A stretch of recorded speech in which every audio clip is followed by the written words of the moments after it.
तो भाई लोग सबसे पहले 15 अगस्त की ढेर सारी शुभकामनाएं। उम्मीद है कि आप लोग अच्छे होंगे, मस्त होंगे। तो चलिए अब चलते हैं थोड़ा सा अपडेट के तरफ। थोड़ा सा आज बात कर लेते हैं रितेश पांडे जी के बारे में, जो कि उनका एक गाना जो है कि मतलब सभी लोग सुने हैं वो गाना, हेलो कौन, जो कि आज 900 मिलियन क्रॉस कर चुका यूट्यूब पर। जी 900 मिलियन क्रॉस कर चुका।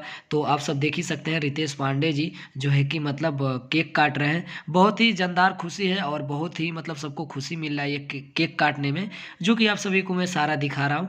तो बस आप लोग चैनल को सब्सक्राइब कर लीजिए, ऐसे ही अपडेट आप सभी को दिखाया जाएगा। तो सुनिए रितेश पांडे जी क्या कह रहे हैं अपने ही मुँह से। सोनू वर्मा जी और आशीष यादव जी, अपने दोनों भाइयों को और जितने भी क्रू मेंबर थे, इस गाने से जितने भी जुड़े हुए लोग हैं, बहुत बहुत धन्यवाद। पहली बार आशीष भैया ने किसी गाने में गीत और संगीत दोनों दिया था, वो था हेलो कौन। आप लोग इस गाने को जल्द से जल्द 1000 मिलियन से आप